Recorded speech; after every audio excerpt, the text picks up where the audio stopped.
Of the Nerf Rival Edge series. Bueno amigos, espero que This blaster here, it's a bolt-action, spring-powered internal magazine blaster that holds 10 rounds. This is totally a sniper rifle. Can it achieve sniper status? Let's get into the review and find out.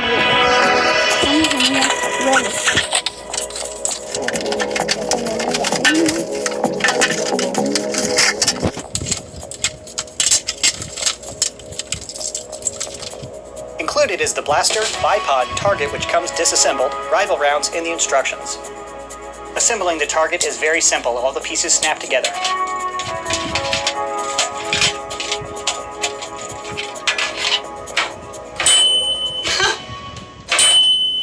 Blaster overview first. I'll take off the bipod so you can focus on the blaster itself. As always, starting up with the front, there is no in-strike attachment nozzle. Of course, it's a rival blaster. None of them have them. Above that is a front flip-up sight, which can be folded down.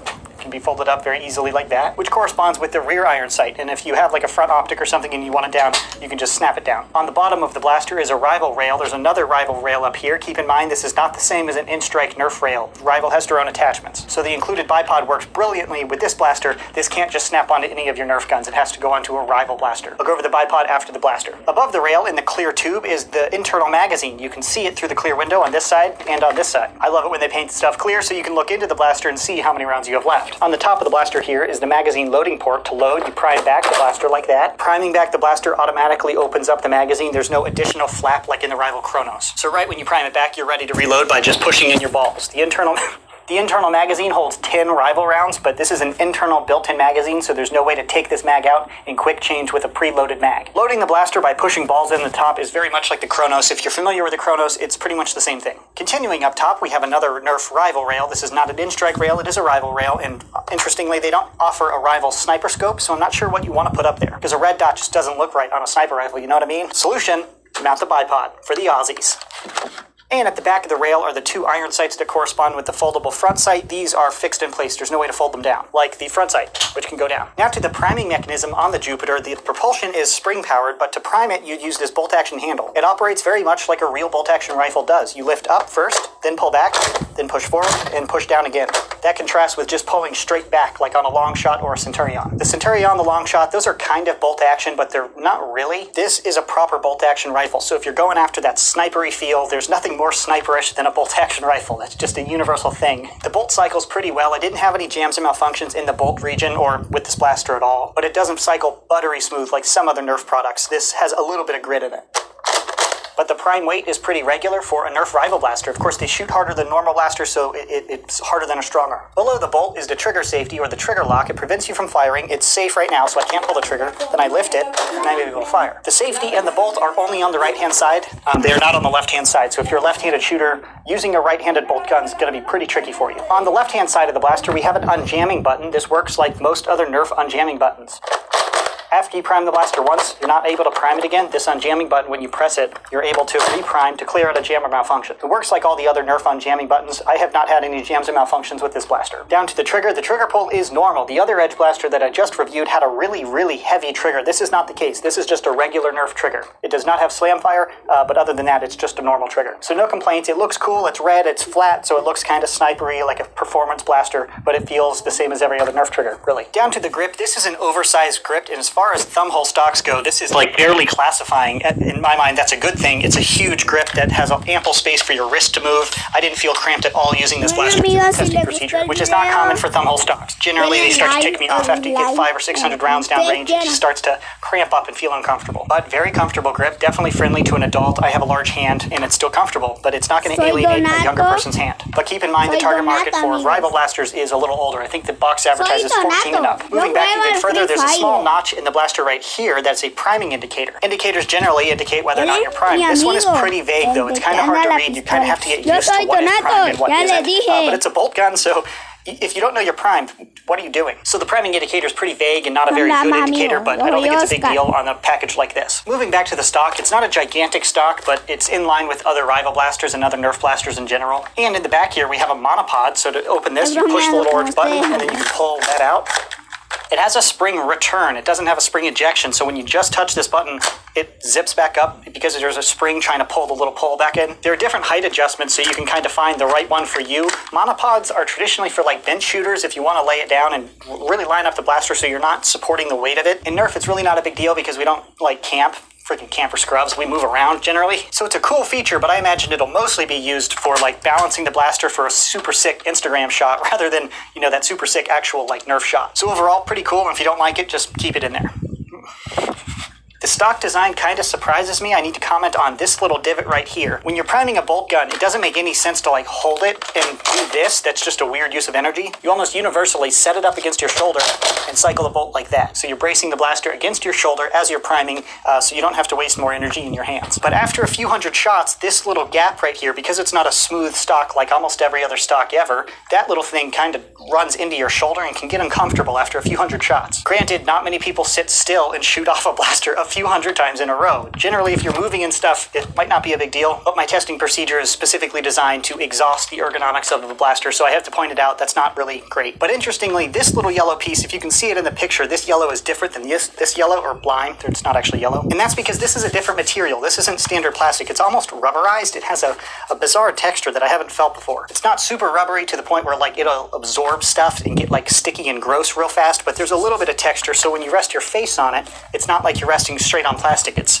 almost rubberized. That concludes the external overview of the Jupiter blaster. Now to the bipod. The bipod is included with the blaster, and it features a similar attachment mechanism as other rival attachments. So you can align it on the rail and then lock this, and it holds it in place. It doesn't slide on like normal Nerf in-strike attachments. The rival attachments are a little different. That being said, the attachment mechanism is strong. It wobbles a little bit, but it's not going to snap off unless you really hit it hard. So the attachment is strong, and that's important on a bipod if you're putting up all the weight of the blaster. These little legs will lock into place at the 90 degrees, so you can have it, you know, back or up, whatever you want. There's no lock on the bipod legs, so to pull down, you just pull it down. You don't have to unlock anything. But then the little feet are extendable, and those do require this little button here, and they can just drop out with gravity. There's no spring in this one like the monopod. But if you really want to adjust your shot, you can, you know, hit that, and there's multiple adjustment points, so you can find that perfect angle if it's important to you. I've never had a Nerf shot where I needed to adjust a bipod or even use a bipod ever. So again, probably just for the Instagram pictures, not the actual Nerfing. But you don't buy a blaster like this to actually use it. You buy a blaster like this to shoot targets and look like a total badass while doing it.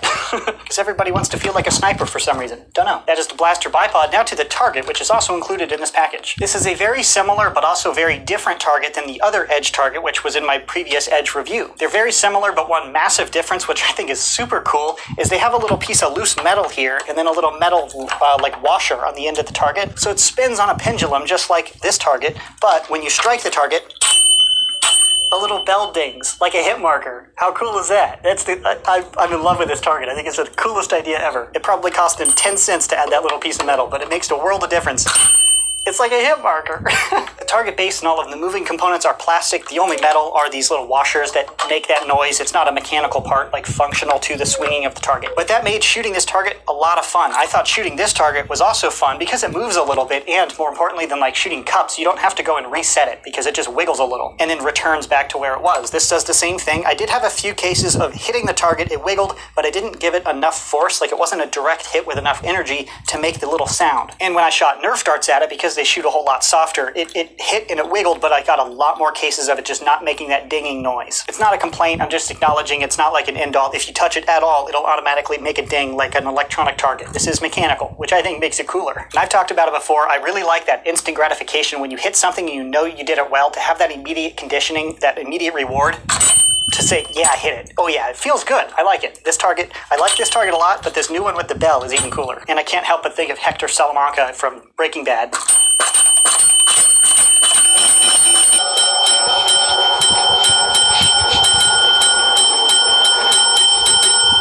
That's the product overview. Let's see it out on the range. Firing standard yellow Nerf rival rounds.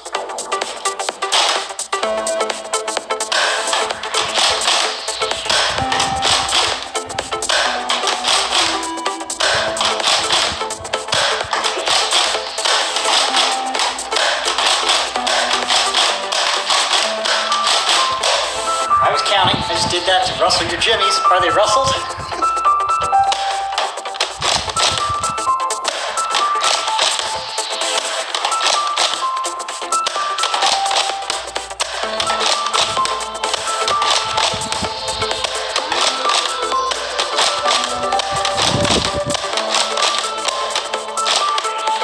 Now I'm going to try to shoot the target. It's about 20 feet away.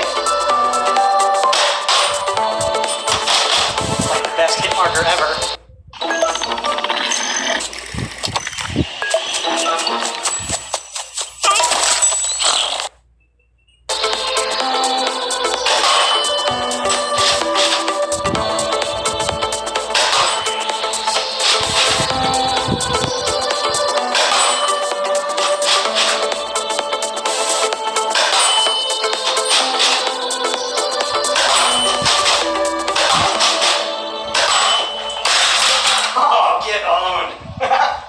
Operating the rival Jupiter is certainly super fun because it feels like a sniper rifle. And I mean, I've shot a number of bolt guns, which are quote sniper rifles, and it feels very similar. The stroke is more like a 22, so it's not like you're using a long action or anything, but it's super fun, and it's definitely up that snipery feel. And that's what they were going for with the Edge series. It's a target shooting platform. I don't personally think this would be the most effective blaster in a Nerf rival war because the Nemesis, the Prometheus, these full auto, like powerhouse blasters exist. So if you allow rival blasters in your battle, expect somebody to bring a Prometheus or a Nemesis and just wreck everyone. A 10-round bolt gun is just not going to do anything against a Prometheus. So separating from the Nerf war scene into target shooting and planking and shooting alone or with one friend when you don't have enough people to have a proper battle, you just want to shoot around and plink, this blaster is definitely fun. And I did not have any jams or malfunctions through my testing procedure. I do want to make a comment on the hop-up unit. It's a very active hop-up unit. So if you angle the blaster like this, the round's going to fly up and then over and kind of swing away from your target, which is a little frustrating, and it really makes you hold the blaster still. It's a pretty active hop-up, but you can still hit stuff. And part of my critique is because I'm trying to shoot a 5-inch target, I'm not trying to shoot a person like a torso. So when you're trying to shoot real precise on a target, you notice when it's,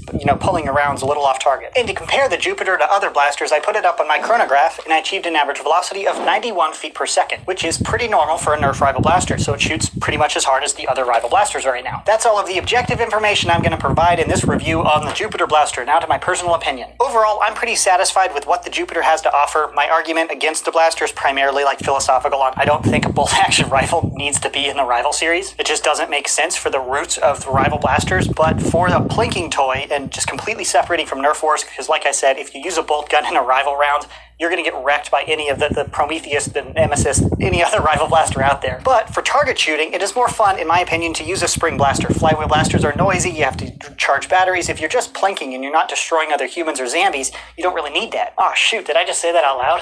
Whew, you don't need a flywheel? Whoa. Whoa, who have I become? Oh man. But as a plinking toy, as a target shooter, as something just to kill time and have fun with, if you don't want to have an actual Nerf battle, I think it does a very nice job. 10-round internal capacity, it's a pretty slick, slim blaster. You don't have to fuss with magazines or anything. It's internal, so it's a little easier. But again, that only applies to target shooting. If you're speaking tactically, you always want more loaded magazines on your body ready to speed reload. The grip is comfy, the bolt action's fun to use. I mean, it's a fun-looking blaster that just looks like a sniper rifle. Honestly, my favorite part of this is the target, because I love that little ding. I just love that. It's so satisfying to hit that and have such a loud chirping sound. If you live with other people, you should probably be considerate with the noise, because that would get really annoying. But I live alone, so I don't care. I did not experience any jams or malfunctions. The ergonomics are pretty solid. I like using it, so I don't think there's any objective reasons not to purchase it. If you see this and you're like, I need that, I must be a sniper. Like that's my destiny. This is definitely a great blaster for that target shooting application. Side note, I think the color is rad. Like, I love it. The line is cool, man. Getting off topic, I don't really want to interject a buy or not to buy recommendation because this is kind of outside my wheelhouse. I typically stick to Nerf war blasters. This is a target shooter. It comes down totally to, do you want to enjoy using this? Because it's not about competition. It's not about objective superiority. It's just about having fun. So if you like it, there's no objective reason not to buy it, so check it out. I'll leave a purchase link to this blaster in the description box below if you're interested in purchasing one. So that concludes my review and opinion on the Nerf rival Jupiter. Thanks so much for watching, bros, and as always, stay cool.